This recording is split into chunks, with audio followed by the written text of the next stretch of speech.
പ്രിയമുള്ള എൻ്റെ കേരളത്തിലുള്ള എല്ലാ സഹോദരി സഹോദരന്മാർക്കും, ഞാനൊരു മറുനാടൻ മലയാളിയാണ്. ഞാൻ താമസിക്കുന്നത് ഭോപ്പാലിലാണ്. എനിക്ക് ഒരു ഇന്ത്യൻ പൗര എന്ന നിലയിൽ എനിക്ക് ചില കാര്യങ്ങൾ നിങ്ങളോട് സംസാരിക്കാനുണ്ട്. അത് നിങ്ങളെല്ലാവരും ദയവായി കേട്ട് എനിക്ക് സപ്പോർട്ട് ചെയ്യണം എന്ന് ഞാൻ അപേക്ഷിക്കുകയാണ്. എന്തുകൊണ്ടെന്നാൽ ഞാൻ 10-18-20 വർഷം കേരളത്തിൽ ജീവിച്ചിട്ട് അവിടുന്ന് ഇപ്പോൾ ഞാനൊരു മറുനാട്ടിലാണ് ഇപ്പോൾ താമസിക്കുന്നത്. അവിടെ കേരളത്തിലെ എൻ്റെ അനുഭവവും ഇവിടുത്തെ എൻ്റെ അനുഭവവും അങ്ങനെ ഒരുപാട് അനുഭവങ്ങൾ കൂടി കടന്നു വന്ന ഒരു വ്യക്തി ആയതിനാൽ ഞാൻ എൻ്റെ ഒരഭിപ്രായം നിങ്ങളെയും കൂടെ അറിയിക്കാൻ ആഗ്രഹിക്കുകയാണ്. എന്തുകൊണ്ടെന്നാൽ നമ്മുടെ നാട്ടിൽ ഇത്രയും നാളും നമ്മൾ കോൺഗ്രസ് ഭരണം കണ്ടു, CPI-കാരുടെ ഇടതുപക്ഷക്കാരുടെയും ഭരണം കണ്ടു. ഞാനൊരു പാർട്ടിക്കാരിയൊന്നുമല്ല, എങ്കിലും എൻ്റെ അനുഭവത്തിൽ നിന്നുള്ള ചില നഗ്ന സത്യങ്ങൾ ഞാൻ നിങ്ങളെ അറിയിക്കാൻ വേണ്ടിയാണ് ഞാൻ ഇന്ന് ഈ വീഡിയോ ചെയ്യുന്നത്. നമ്മൾ ഒരുപാട് നാളായിട്ട് കോൺഗ്രസ് ഭരണം കണ്ട്, പിന്നെ അത് കഴിഞ്ഞ് ഇടതുപക്ഷക്കാരുടെ ഭരണവും കണ്ടു. എല്ലാ ഭരണങ്ങളും നമ്മൾ കൈക്കൊണ്ടു. നമുക്ക് എല്ലാ അനുഭവങ്ങളും എല്ലാം മനസ്സിലായി. ഈ ഇന്ത്യയിൽ മുഴുവനും എന്താണ് സംഭവിച്ചുകൊണ്ടിരുന്നതും എങ്ങനെയാണ് നമ്മൾ ഹിന്ദുക്കളായ ആൾക്കാരുടെ എണ്ണം കുറഞ്ഞു വന്നതും നമ്മളെ കൊണ്ട് അതായത് ഈ സത്യത്തിൽ നോക്കിയാൽ ഈ ഇന്ത്യയിലുള്ള മുഴുവനും ജനങ്ങളും ഹിന്ദുക്കളാണ്. അതിൽ നിന്ന് കൺവേർട്ട് ചെയ്തവരാണ് ഈ ബാക്കി മുസ്ലിങ്ങളും ക്രിസ്ത്യൻസും എല്ലാം, അല്ലേ? എല്ലാം നിങ്ങളൊന്ന് ആലോചിച്ച് നോക്കി. അങ്ങനെയല്ലേ? മുഴുവനും ഇന്ത്യക്കാരും സത്യത്തിൽ ഹിന്ദുക്കളായിരുന്നു. പക്ഷേ ഇന്ന് എന്താ നടക്കുന്നത്? നമ്മുടെ ഈ കേരളത്തിലെ ഭരണം കണ്ടിട്ട് ഞാൻ ചിലപ്പോൾ വിചാരിക്കുമായിരുന്നു, ഞാൻ നാട്ടിൽ ചില സീസണുകളിൽ ഞാൻ വരാറുണ്ടായിരുന്നു. ഇപ്പം 8-10 വർഷമായിട്ട് ഞാൻ കേരളത്തിലോട്ട് വരുന്നില്ല. കാരണം എൻ്റെ പേരൻസ് ഉണ്ടായിരുന്നു, അവരും മരിച്ചുപോയി. എങ്കിലും എൻ്റെ റിലേഷൻസ് അവിടെ ഉണ്ട്. വല്ലപ്പോഴും ഒക്കെ ഞാൻ വരാറുണ്ട്. ഇപ്പം എനിക്ക് പിള്ളേരുടെ സ്റ്റഡി അവരുടെ ഇതും കാരണം എനിക്ക് കുറച്ച് നാളായിട്ട് വരാൻ സാധിച്ചില്ല. തന്നെയുമല്ല, അവിടുത്തെ ആ ചിട്ടകളും രീതികളും കണ്ടിട്ട് എനിക്ക് ആ സത്യത്തിൽ അങ്ങോട്ട് വരണമെന്നില്ല. എന്ന് വന്നാലും ഞങ്ങൾ 1-2 പ്രാവശ്യം ഞങ്ങൾക്ക് ടിക്കറ്റ് എടുത്ത് അത് ക്യാൻസൽ ചെയ്യേണ്ടി വന്നു. അവിടുത്തെ സമരങ്ങളും അവിടുത്തെ എന്ത് വന്നാലും ഉടനെ സമരമാണ്. ആൾക്കാരെ ബുദ്ധിമുട്ടിക്കുക, വെളിയിലിറങ്ങുക, ആൾക്കാരെ കൊണ്ട് വെളിയിലിറങ്ങാൻ സമ്മതിപ്പിക്കാതിരിക്കുക, അല്ലേ? നമ്മൾ എത്രമാത്രം അനുഭവിച്ചു, എന്തുമാത്രം കഷ്ടപ്പാടുകൾ, എന്തുമാത്രം ദുരിതങ്ങളും അനുഭവിച്ചു. ഇപ്പോൾ ഇവിടെയും ഞാനൊരു 10-15-20 വർഷത്തിന് മുന്നേ വരെ ഈ ഭോപ്പാലിൽ കോൺഗ്രസ് ഭരണമായിരുന്നു. എന്തെല്ലാം അന്യായങ്ങളും എന്തെല്ലാം എന്താ പറയുന്നത്, ഒരു ന്യായമല്ലാത്ത കാര്യങ്ങളാണ് ഇവിടെ നടന്നുകൊണ്ടിരുന്നത്. എന്നാൽ ഇപ്പോൾ ഒരു 10-15-20 വർഷമായിട്ട് BJP ആണ് ഭരണം. എത്ര ശാന്തസുന്ദരമായ ഭരണം! ഒരു മനുഷ്യർക്കും ആരും ഒരു വിദ്വേഷമാട്ടെ, അങ്ങോട്ടും ഇങ്ങോട്ടും, അല്ലെ ഒരു സമരമാട്ടെ, അങ്ങനെ യാതൊന്നും ഞാൻ ഈ ഭോപ്പാലിൽ കണ്ടിട്ടില്ല. എന്തെങ്കിലും വന്നൊരു പാർട്ടിക്കാർക്ക് എന്തെങ്കിലും ഉടനെ സമരമായി, അല്ലെങ്കിൽ പിള്ളേരുടെ കോളേജുകളിൽ പിള്ളേരുടെ യൂണിയനായി, അവിടെ മരണമായി, പിള്ളേരെ കൊല്ലുക, അങ്ങനെയുള്ള ഒരു ഇതുപോലും കേട്ടിട്ടില്ല. എന്നാൽ ഇല്ലേ എന്ന് വെച്ചാൽ, അന്യായങ്ങളില്ലെന്ന് വെച്ചാൽ ബലാത്സംഗങ്ങളും അങ്ങനെ അതും ഇതുമൊക്കെ ഉണ്ട്. ഇല്ല, തീരെ ഇല്ലെന്നല്ല. എങ്കിലും സാധാരണക്കാരായ ജനങ്ങൾക്ക് എന്താണ് ആവശ്യം? ശാന്തി സമാധാനമായിട്ടുള്ള ജീവിതം, അതല്ലേ നമ്മൾ ആഗ്രഹിക്കുന്നത്. നമുക്കങ്ങ് വെളിയിലോട്ടൊന്ന് ഇറങ്ങണം, പേടിക്കാതെ ഇറങ്ങിക്കൂടെ? ഇവിടെ അങ്ങനെ യാതൊരുവിധ റെസ്ട്രിക്ഷൻസും ഇല്ല. എന്നാൽ കേരളത്തിലെ അപേക്ഷിച്ച് ഭരണം എന്താണ് അവിടെ സംഭവിച്ചുകൊണ്ടിരിക്കുന്നത്? മുസ്ലിം ഭരണം, മുസ്ലിങ്ങളുടെ, ഞാനൊരു ജാതി സ്പിരിറ്റുള്ളതോ അല്ലെങ്കിൽ അങ്ങനെയൊന്നുമല്ല. എൻ്റെ അനുഭവം എന്നെ പഠിപ്പിച്ച ചില സത്യങ്ങളാണ് ഞാനീ പറയുന്നത്.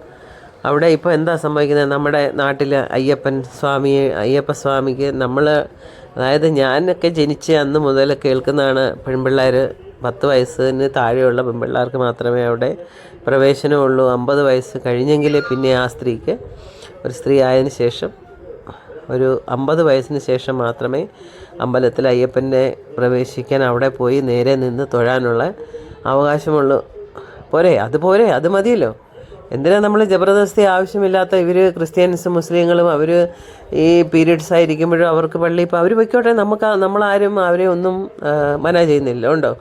അവരവരുടെ ഇതിലായിട്ട് ജീവിച്ച് നമ്മുടേതായിട്ടുള്ള കുറേ റിലിജിയൻസ് കൾച്ചറുണ്ട്. ആ കൾച്ചറിൽ കൂടെ പോകാനല്ലേ നമ്മൾ തന്നെ തീരുമാനിക്കേണ്ടത്. അല്ലാതെ ആരെങ്കിലും ജബർദസ്തി പറഞ്ഞോ അല്ലെങ്കിൽ ആരെങ്കിലും ഫോഴ്സ് ചെയ്തിട്ട് നമുക്കവിടെ പോയി എന്ത് നേടാനാ? എന്തൊക്കെയാണ് അവിടെ സംഭവിച്ചുകൊണ്ടിരിക്കുന്നത് ഇപ്പം? അതിനുശേഷം നമ്മുടെ നാട്ടിൽ കേരളത്തിൽ സമാധാനം ശാന്തി എന്ന് പറഞ്ഞൊരു ജീവിതം അവിടെ ഉണ്ടായിട്ടുണ്ടോ? ഇല്ല. അയ്യപ്പനെ എന്തിനാ പരീക്ഷിക്കാൻ പോകുന്നത്? ഭഗവാൻ അവിടെ ഇരിക്കുന്നു, ആർക്കും ഒരു ഉപദ്രവം ചെയ്യുന്നില്ല. ആരും അവിടെ ഭഗവാൻ പറഞ്ഞിട്ടില്ലോ എന്നെ വന്ന് കാണാൻ, എന്താ എന്നെ വരുന്ന് കാണാത്ത ആരെങ്കിലും പറഞ്ഞിട്ടുണ്ടോ? ഇല്ലല്ലോ. ഒരു മനുഷ്യരെയും ഭഗവാൻ അവിടെ ജബർദസ്തി വിളിച്ചിട്ടില്ല, ഉണ്ടോ? നമുക്ക് സൗകര്യമുള്ളപ്പോൾ നമുക്ക് ഒക്കുമ്പോൾ പോവുക. നമ്മൾ ഭഗവാനെ കാണണമെന്ന് ആഗ്രഹിക്കുമ്പം നമുക്ക് നമ്മുടെ 10 വയസ്സിന് മുന്നേ പോകാം, അല്ലെങ്കിൽ 50 വയസ്സിന് ശേഷം ജീവിച്ചിരിപ്പുണ്ടെങ്കിൽ പോകാമല്ലോ. എന്തിന് ജബർദസ്തി അവിടെ പോയി? അല്ലെങ്കിൽ മറ്റുള്ളവരെ കാണിക്കാൻ വേണ്ടി ഞാൻ ഇതേണ്ട അവിടെ പോയി, അതുകൊണ്ട് എനിക്ക് ഒരു കുഴപ്പവും സംഭവിച്ചില്ല എന്നൊക്കെ കാണിക്കാനായിട്ട് നമ്മൾ എന്തിന് അതിൻ്റെ ആവശ്യമുണ്ടോ? ഇതൊക്കെ ഈ ഭരണങ്ങളും എല്ലാം വന്നത് ഈ കോൺഗ്രസിൻ്റെ അവരുടെ ആഗ്രഹം എന്താണെന്ന് വെച്ച് കഴിഞ്ഞാൽ എങ്ങനെയെങ്കിലും ഹിന്ദുക്കളെ ഇല്ലാതാക്കുക, അല്ലേ? മുസ്ലിം അതിനകത്ത് ഈ കോൺഗ്രസിൻ്റെ അകത്ത് മുഴുവനും ആൾക്കാരും ക്രിസ്ത്യൻസും മുസ്ലിംസുമാണ്. ഇപ്പം അവർ ഭരണം ഏറ്റെടുത്തിരിക്കുന്നു. അവരുള്ള മന്ത്രിസഭയിലിരുന്ന് ദേവസ്വം ബോർഡിൻ്റെ മന്ത്രിസഭയിൽ എല്ലാവരും ഇരുന്ന് നമ്മളെ കൊള്ളയടിക്കും. നിങ്ങളൊന്ന് ആലോചിച്ച് നോക്കിയേ, ഈ ലോകം മുഴുവനും നിലനിൽക്കുന്നത് നമ്മളുടെ അമ്പലങ്ങളിൽ നിന്ന് കിട്ടുന്ന പൈസയും അതും ഒക്കെ യൂസ് ചെയ്ത് ഉള്ള സാലറി കൊടുക്കുന്നതും അതുപോലെ ഡെവലപ്മെൻറ്റ്, ഇന്ത്യയുടെ കൺട്രിയുടെ ഡെവലപ്മെൻറ്റ്സിന് വേണ്ടിയിട്ടും എല്ലാം ഉപയോഗിക്കുന്നത് ഈ നമ്മുടെ അമ്പലങ്ങളിൽ നിന്നുള്ള കാശുകളാണ്. ഇവരൊക്കെ ഈ പള്ളിയുണ്ടല്ലോ, എത്രയെല്ലാം പള്ളികളുണ്ട്. എവിടത്തെയെങ്കിലും പള്ളിയിലോ എവിടെയെങ്കിലും എന്തെങ്കിലും ഒരു പള്ളിയിൽ എന്നാൽ പൈസ ഇതിനിട്ട് അവർക്ക് അവരുടെ മതം പഠിപ്പിക്കാനും അവരുടെ മതത്തിനെ ഡെവലപ്മെൻറ്റ് ചെയ്യാനും ഉള്ള കാശ് മുഴുവനും ഉള്ള പൈസ മുഴുവനും ആരും ഗവൺമെൻറ് ചോദിക്കരുത്. എന്തൊരു ന്യായമായത്? ഹിന്ദു രാജ്യത്തിൽ ഹിന്ദുക്കൾക്കൊരു വാല്യൂ ഇല്ല. ഹിന്ദുക്കൾ കിട്ടുന്ന പൈസ മുഴുവനും അത് പൊതുജനങ്ങൾക്കുള്ള ശമ്പളമായിട്ടും പൊതുജനങ്ങളുടെ ഡെവലപ്മെൻറ്റും ഇന്ത്യയുടെ മുഴുവൻ ഡെവലപ്മെൻറ്റും അവർക്ക് കിട്ടുന്ന പൈസ അവരുടെ സ്വന്തം ആവശ്യത്തിനും. എന്തൊക്കെ അന്യായങ്ങളാണ് ഈ നാട്ടിൽ നടക്കുന്നത്, ഇതാണ് നടക്കുന്നത്. അതൊക്കെ ഞാൻ ചിലപ്പോൾ ആലോചിക്കുമ്പോൾ ഞാൻ ആരെയും കുറ്റം പറഞ്ഞതല്ല, അല്ലെങ്കിൽ ക്രിസ്ത്യാനികളെ അല്ലെങ്കിൽ മുസ്ലിങ്ങളെ കുറ്റമായിട്ട് പറഞ്ഞതല്ല. ഈ ന്യായ വ്യവസ്ഥ ഉണ്ടാക്കി വെച്ചിരിക്കുന്ന ആരാണോ അവരുടെയും കൂടെ കുറ്റമല്ലേ? നമ്മൾ ഈ ഇന്ത്യയിൽ ഇത്രയും ജനങ്ങളുള്ളതിനകത്ത് ഏറ്റവും കൂടുതലുള്ളത് ഹിന്ദുക്കളാണ്. ആ ഹിന്ദുക്കൾക്കൊരു സ്ഥാനമില്ല. എല്ലാം ന്യൂനപക്ഷം ആരാണ്? മുസ്ലിങ്ങളും ക്രിസ്ത്യൻസുകളും. എല്ലാ ഫെസിലിറ്റീസും അവർക്കാണ്. ഹിന്ദുക്കളായ നമുക്ക് യാതൊരു ഫെസിലിറ്റീസും ഇല്ല. അമ്പലത്തിൽ നിന്ന് കിട്ടുന്നതായാലും നമുക്ക് ഹിന്ദുക്കളായ ആൾക്കാർക്ക് ഡെവലപ്പ് ചെയ്യാൻ എന്താ കൊടുക്കാത്തത്? ഇവരെ മാത്രം ഡെവലപ്പ് ചെയ്താൽ മതിയോ? ഹിന്ദുക്കളെ ഡെവലപ്പ് ചെയ്യണ്ടേ? ഹിന്ദുക്കൾക്കൊരു സ്ഥാനമില്ലേ? ഹിന്ദുക്കൾ ജീവിക്കണ്ടേ? എന്തിനാ ഹിന്ദുക്കൾ മതം മാറുന്നത്? അവർക്ക് ജീവിക്കാൻ നിവൃത്തിയില്ലാത്ത വരുമ്പം മറ്റുള്ള ജാതിക്കാർ അവർക്ക് വേണ്ടുന്ന ഹെൽപ്പ് ചെയ്തും സഹായം ചെയ്യുമ്പം അവർ ഓട്ടോമാറ്റിക്കലി അങ്ങോട്ട് പോകും. നമുക്കത് പറ്റുമല്ലോ. നമ്മൾക്ക് കിട്ടുന്ന അമ്പലങ്ങളിൽ നിന്ന് കിട്ടുന്ന ഒരു വർഷം തന്നെ 60-70 കോടി രൂപയാണ് നമ്മുടെ അയ്യപ്പൻ്റെ ഒരേ ഒരു അമ്പലത്തിൽ നിന്ന്. അതുപോലെ തിരുപ്പതി അമ്പലത്തിൽ നിന്ന്, അതുപോലെ ഇപ്പോൾ രാം മന്ദിറിൽ നിന്ന്, ഇവിടെ നിന്നെല്ലാം കിട്ടുന്ന പൈസ മുഴുവനും നമ്മൾ ഇന്ത്യയെ ഡെവലപ്പ് ചെയ്യുകയാണ്. ഇവർ നമ്മളെ അടിച്ചമർത്തിക്കൊണ്ടിരിക്കുകയാണ്. ഇതെന്തൊരു ന്യായമായത്? ഇങ്ങനെയാണോ ഒരു രാജ്യം ഭരിക്കുന്നത്? ഇതിനാണോ നമ്മൾ ഇപ്പോഴല്ലേ നമുക്ക് ഹിന്ദുക്കൾ ഞാൻ ഇന്നൊരു ഗവൺമെൻറ് എംപ്ലോയി ആയി. എനിക്കിന്ന് 1000 രൂപ 1250 രൂപ എനിക്ക് ശമ്പളം കിട്ടുന്ന ലേഡീസിന് വേണ്ടിയിട്ട് മോദി സർക്കാർ കൊടുക്കുന്നത്. മോദി സർക്കാർ തന്നുകൊണ്ടിരിക്കുന്ന 1250 രൂപ എനിക്കത് ഒരു ശമ്പളത്തിനെ കഴിഞ്ഞും കുറവായിട്ടല്ല എനിക്ക് തോന്നുന്നത്. കാരണം എനിക്കിന്ന് എനിക്ക് 50 വയസ്സ് കൂടുതലായി. ഇന്ന് വരെ എനിക്കൊരു ഗവൺമെൻറ് അല്ലെ എനിക്കൊരു പാർട്ടി അല്ലെ ആരെങ്കിലും 1 രൂപ തന്നതായിട്ടോ അല്ലെങ്കിൽ ഇന്നായിട്ട് എനിക്ക് ഓർമ്മയില്ല. അല്ലെങ്കിൽ ഹിന്ദുക്കൾക്ക് വേണ്ടി അല്ലെ ഇന്നാർക്ക് വേണ്ടിയിട്ട് അവർ തരും, നമ്മളെ സഹായിക്കും. അവർ സഹായിക്കുന്നതിന് നമ്മൾ അവരെ കൺവേർട്ട് ചെയ്യണം. ക്രിസ്ത്യൻസിൻ്റെ ഒരു സ്കൂളിൽ ഞാൻ ജോലി ചെയ്തതാണ്. അവിടെ ഇതുപോലെ കുറേ പാവങ്ങൾ ഹിന്ദുക്കളുണ്ടായിരുന്നു. അവരെല്ലാം കൺവേർട്ട് ചെയ്തു ക്രിസ്ത്യൻസിലോട്ട്. കൺവേർട്ട് ചെയ്ത് അവരെ മുഴുവൻ ഫാമിലിയിലുള്ളവരെയും, അതായത് ലേഡീസിന് പിയൂണായിട്ട് ജോലി, അവരുടെ ജെൻസിന് ഡ്രൈവറായിട്ട് ജോലി, അവരുടെ പിള്ളേർക്ക് വിദ്യാഭ്യാസം, ഫ്രീ എഡ്യൂക്കേഷൻ, ഇതെല്ലാം കൊടുക്കുമ്പം ഓട്ടോമാറ്റിക്കലി അവർ ചിന്തിക്കും ഇല്ലേ, അവർ പോലെ പാവപ്പെട്ട ഒരു ജനങ്ങളായിരിക്കുന്നവർക്ക് ഇത്രയും സഹായഹസ്തം അവർ നീട്ടുമ്പം അപ്പം അവർ ഓട്ടോമാറ്റിക്കലി അവർ ചിന്തിക്കും ശരിയാണ്, ഞങ്ങൾക്ക് ജീവിക്കാൻ ഒരു മാർഗ്ഗം ഉണ്ടാക്കി തരുന്നവരാ, നമുക്ക് ഹിന്ദുക്കളായ നമുക്ക് ഇത് ഒത്തു നിന്നുകൊണ്ട് നമുക്ക് പറ്റത്തില്ലേ, നമുക്ക് ഗവൺമെൻറ് നമുക്ക് എന്തുകൊണ്ട് കാശില്ല, ഈ ലോകം മുഴുവനും ഡെവലപ്പ് ചെയ്യാനുള്ള കാശ് ഉണ്ടാക്കുന്നത് മുഴുവനും ഹിന്ദുക്കൾക്ക് കിട്ടുന്ന പൈസയിൽ നിന്നാണ് അല്ലേ, അമ്പലത്തിൽ നിന്ന് കിട്ടുന്നതും നമ്മുടെ പൈസയും കൊണ്ടാണ് ഇന്ത്യ മുഴുവനും ഇന്ന് ഇത് ചെയ്യുന്നത്. അപ്പോൾ പിന്നെ ഇവർക്ക് പള്ളിയിൽ നിന്ന് കിട്ടുന്ന പൈസ ആട്ടെ, ഒരു ഡെവലപ്മെൻറ്റിനാട്ടെ, ഒരു ഇതിന് വേണ്ടിയിട്ട് നമ്മൾ യൂസ് ചെയ്യുന്നില്ല. അവരുടെ മതത്തെ ഡെവലപ്മെൻറ്റ് ചെയ്യാനും അവരുടെ മതത്തെ അവരുടെ ആൾക്കാർ ഒരു സ്കൂൾ തുടങ്ങിയാൽ കഴിഞ്ഞാൽ ഒരു ഹിന്ദുക്കളെ അവരെടുക്കത്തില്ല. കാരണം അവർ എടുക്കുന്ന ആരാന്നറിയാം, ക്രിസ്ത്യാനികളെ അവർ എടുത്ത് അവിടുന്ന് ജോലിക്ക് വെച്ച് അവരെ ജോലി പഠിപ്പിച്ച് അവർക്ക് ട്രെയിനിങ് കൊടുത്ത് അതിനുശേഷം അവരെ കൊണ്ട് അവിടെ തന്നെ ജോലി ചെയ്യിപ്പിക്കും. ഇപ്പോൾ എത്ര ക്വാളിഫൈഡ് ആയിട്ടുള്ള ആൾക്കാരാണെങ്കിലും ഹിന്ദുക്കളാണെങ്കിലും പേരിന് മാത്രം 1 2 അല്ലെങ്കിൽ 8 10 ടീച്ചർമാരാണെങ്കിലും സ്കൂളിലാണെങ്കിലും ഓഫീസിലൊന്നും അവരുടെ ഒരു ആൾക്കാരും ഹിന്ദുക്കളായിട്ടുള്ളവരെ ഒക്കത്തില്ല. അങ്ങനെയൊക്കെയുള്ള ഒരുപാട് അന്യായങ്ങളും എല്ലാം കണ്ടും കേട്ട് ഞാൻ എൻ്റെ അനുഭവത്തിൽ നിന്ന് പറയുന്നതാണ്. ഞാൻ ആരെയും കുറ്റം പറയുന്നതോ അല്ലെങ്കിൽ ഒരു ഹിന്ദുക്കളെ, ക്രിസ്ത്യാനികളെ, മുസ്ലിങ്ങളെയോ ഹിന്ദുക്കളെ പൊക്കി കാണിക്കുകയോ അല്ലെങ്കിൽ ഇവരെ താത്ത് കാണിക്കുകയോ അങ്ങനെയൊന്നുമല്ല. ഈ ലവ് ജിഹാദും ഒക്കെ കണ്ടും ഒരുപാട് കേസ് കെട്ടുകൾ, ഒരുപാട് അനുഭവങ്ങൾ എൻ്റെ കൺമുന്നിൽ കൂടെ കണ്ടും അറിഞ്ഞ് ഒരു യുവതിയാണ് ഞാൻ. അതുകൊണ്ടാണ് ഞാൻ ഇന്ന് ഈ വീഡിയോ ഇട്ട് എൻ്റെ കേരളത്തിലുള്ള എല്ലാ അമ്മമാരോടും സഹോദരന്മാരോടും എനിക്ക് അഭ്യർത്ഥിക്കാനുള്ളത്, നമുക്ക് ഇനിയും ഒന്ന് ആലോചിച്ചുകൂടെ, നമുക്കൊരു BJP ഭരണം വന്നു കഴിഞ്ഞാൽ BJP ഭരണം വന്നു കഴിഞ്ഞാൽ അത് ഹിന്ദുവിൻ്റെ ഭരണം എന്നല്ല. ഇപ്പം ഇവിടെ മോദി സർക്കാർ വന്ന് ഇവിടെ ഈ ഭോപ്പാലിലാണെങ്കിൽ എയിംസിൻ്റെ ഹോസ്പിറ്റൽ ഉണ്ടാക്കി. അവിടെ ചെന്ന് നോക്കിക്കഴിഞ്ഞാൽ അവിടെ ഏറ്റവും കൂടുതൽ ചികിത്സയ്ക്ക് വരുന്നത് മുസ്ലിങ്ങളാണ്. അതിനകത്ത് അതും മുഴുവനും ഈ BPL കാർഡും കൊണ്ടാണ് വരുന്നത്. അതിനകത്ത് അവർക്കൊന്നും ഒരു രൂപ പോലും, ഒരു പൈസയ്ക്ക് പോലും അവർക്ക് ബുദ്ധിമുട്ട് വരത്തില്ല. അതായത് ഇന്ന് നമ്മളെ അപ്ലൈ ചെയ്ത് കഴിഞ്ഞാൽ നമുക്ക് നമ്മുടെ സ്വന്തമായിട്ട് നമുക്കൊരാവശ്യത്തിന് നമുക്ക് പൈസ ചെയ്യാൻ 1 ലക്ഷം രൂപ, 2 ലക്ഷം രൂപ, 5 ലക്ഷം രൂപ നമുക്ക് നമ്മളെ കൊണ്ട് ഉണ്ടാക്കാൻ പറ്റും ഒരു ദിവസം അല്ലെങ്കിൽ 2 ദിവസം കൊണ്ട്. പക്ഷേ എൻ്റെ അനുഭവം, ഞാനും എൻ്റെ ഭർത്താവിനും വേണ്ടിയിട്ട് ഞാനും ഒരു BPL കാർഡുകാരിയാണ്.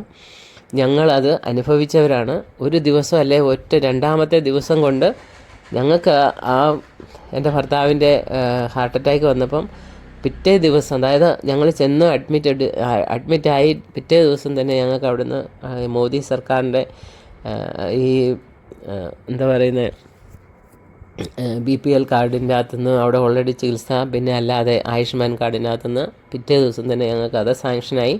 അവിടുന്ന് ഓപ്പറേഷൻ 1,40,000 രൂപ എനിക്ക് അവിടെ ഗവൺമെൻറ് തന്ന് എൻ്റെ ഭർത്താവിന്നും ഞങ്ങൾ സുഖമായിട്ട് ഇന്ന് ജീവിച്ചിരിക്കുന്നു. കാരണം എനിക്ക് 1 ലക്ഷം അല്ലെങ്കിൽ 1.5 ലക്ഷം രൂപ എന്നെക്കൊണ്ട് ഒരു കാരണവശാലും സാധ്യമാകുന്ന കാര്യമല്ലായിരുന്നു.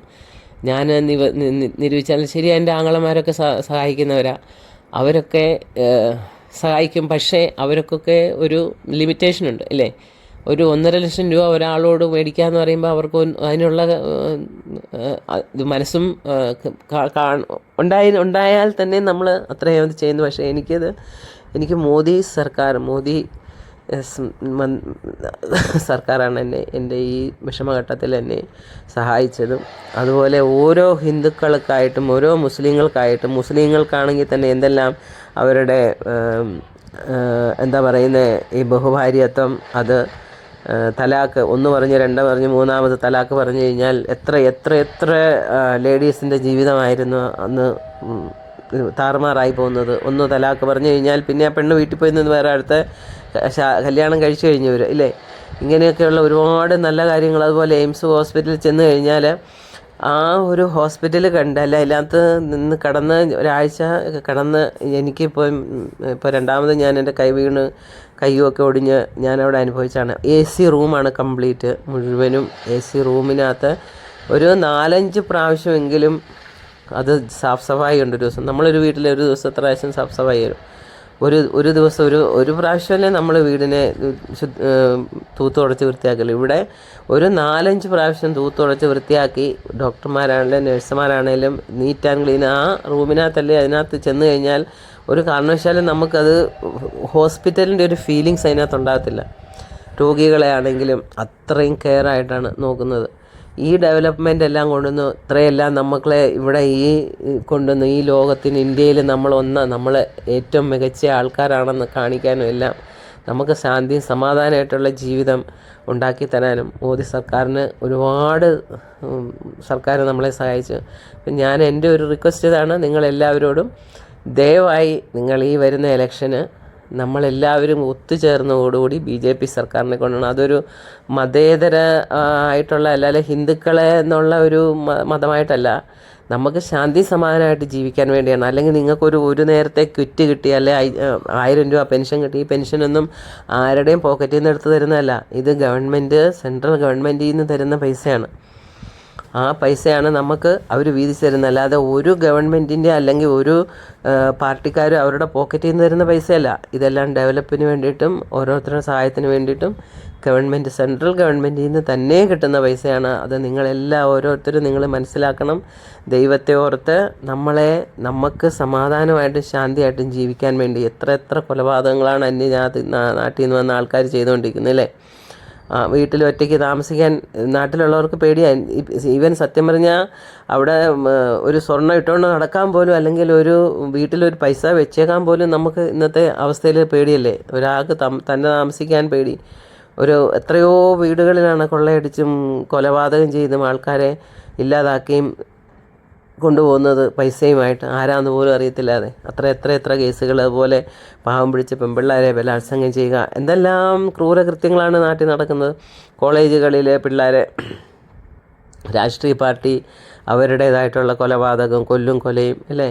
നമ്മൾ മക്കളെ പഠിപ്പിക്കാനായിട്ട് വിടുന്നു, അവരവിടെ പോയി അവരെ ചിലപ്പം വീട്ടിൽ വരുന്ന ശവമായിരിക്കും അവരുടെ. ഇതൊക്കെയല്ലേ നടന്നുകൊണ്ടിരിക്കുന്നത്. ഇതിൻ്റെ ഒന്നും അതിൻ്റെ ഒരു 10,000-ൽ ഒരു അംശം പോലും ഞാൻ ഈ താമസിക്കുന്ന ഭോപ്പാലിലാട്ടെ അല്ലെങ്കിൽ ഇങ്ങനെയുള്ള സ്ഥലങ്ങളിലൊന്നും ഞാൻ കേട്ടിട്ടില്ല. ഇങ്ങനെ എൻ്റെ ഈ പ്രായത്തിനിടയ്ക്ക് ഇങ്ങനെയൊന്നും അധികം ഉണ്ടായിരിക്കാം എന്നല്ല, പക്ഷേ ഇത്രയും ക്രൂരമായിട്ടുള്ള ഈ ഒരു അവസ്ഥ നമ്മുടെ നാട്ടിലെ പോലെ മറ്റുള്ള ഭോപ്പാലിലൊക്കെ എന്ന് പറഞ്ഞാൽ, ഭോപ്പാൽ സത്യം പറഞ്ഞാൽ എനിക്ക് തോന്നുന്നത് സ്വർഗമാണ്. അതുപോലാണ് ഇവിടുത്തെ ഒരു ജീവിത രീതികൾ. ഇതാണ് എല്ലാ സഹോദരന്മാരോടും എൻ്റെ റിക്വസ്റ്റാണ്. എല്ലാവരും നിങ്ങൾ ഈ വരുന്ന ഇലക്ഷന് BJPക്ക് തന്നെ വോട്ട് കൊടുത്ത് അവരെ ജയിപ്പിക്കണം. നമുക്കിനി സമയമുണ്ടല്ലോ, ഒരു പ്രാവശ്യം നമുക്ക് BJPക്ക് കൊടുത്തു നോക്കാം അല്ലേ. അവരെ ഒന്ന് ജയിപ്പിച്ച് അവരെ ഭരണത്തിൽ കൊണ്ടുവന്ന് നമുക്ക് നോക്കാം അവരെങ്ങനെയുണ്ട്. ഇത്രയും നാളും നമ്മൾ കോൺഗ്രസ്സിന് കൊടുത്തു, ഇടതുപക്ഷക്കാർക്ക് കൊടുത്തു, എല്ലാവരും ഭരിച്ചു നമ്മൾ കണ്ടു. ഇനി ഒരു ചാൻസ് നമുക്ക് BJPക്ക് കൊടുത്തു നോക്കാം. അത് ബൈ ചാൻസ് നമുക്കത് ഇഷ്ടപ്പെട്ടില്ല, അല്ല ഇതിലും ബെറ്റർ നമുക്ക് കോൺഗ്രസ് ആയിരുന്നു അല്ലെ ഇടതുപക്ഷം ആയിരുന്നു എന്ന് നമുക്ക് തോന്നുമ്പം 5 വർഷത്തെ കാര്യമല്ലേ ഉള്ളൂ. അത് കഴിഞ്ഞ് നമുക്ക് തിരിച്ച് വോട്ട് അവർക്ക് ചെയ്യാം, അവരെ കൊണ്ടുവരാം. എന്താ എല്ലാവരും റെഡിയല്ലേ? അപ്പം ഞാൻ ഇത്രയും കൊണ്ട് നിർത്തുവാണ്. ദയവായി വൺസ് അഗെയിൻ എല്ലാവരും BJPയിൽ ഉച്ചയ്ക്ക് വോട്ട് കൊടുക്കണം എന്ന് ഒരു പ്രാവശ്യം നമുക്ക് ആ ഒരു പാർട്ടിയുടെയും കൂടെ നമുക്കൊന്ന് അനുഭവിക്കാം എന്താണ് അവരുടെ ഇതെന്ന്. നിർത്തുന്നു. നിങ്ങൾക്ക് വീഡിയോ ഇഷ്ടമായെങ്കിൽ എല്ലാവരും ലൈക്ക് ചെയ്യുക, ഷെയർ ചെയ്യുക. അപ്പോൾ എനിക്കും ഒരു സന്തോഷം. ഞാൻ ഇനിയും അടുത്ത വീഡിയോ എൻ്റെ അനുഭവം കുറേ അനുഭവങ്ങളുണ്ട്, ഒരുപാട് കാര്യങ്ങൾ എനിക്ക് ഇനി നിങ്ങളോട് സംസാരിക്കാനുണ്ട്, ഒരുപാട് കാര്യങ്ങൾ എനിക്ക് ഷെയർ ചെയ്യാനുണ്ട്. ഞാൻ ഈ വീഡിയോ നിങ്ങൾ ഇഷ്ടപ്പെട്ട് ലൈക്ക് ചെയ്യുക, ഷെയർ ചെയ്യുകയാണെന്നുണ്ടെങ്കിൽ ഞാൻ തീർച്ചയായും അടുത്ത വീഡിയോ ഇടുന്നതായിരിക്കും. നന്ദി, നമസ്കാരം.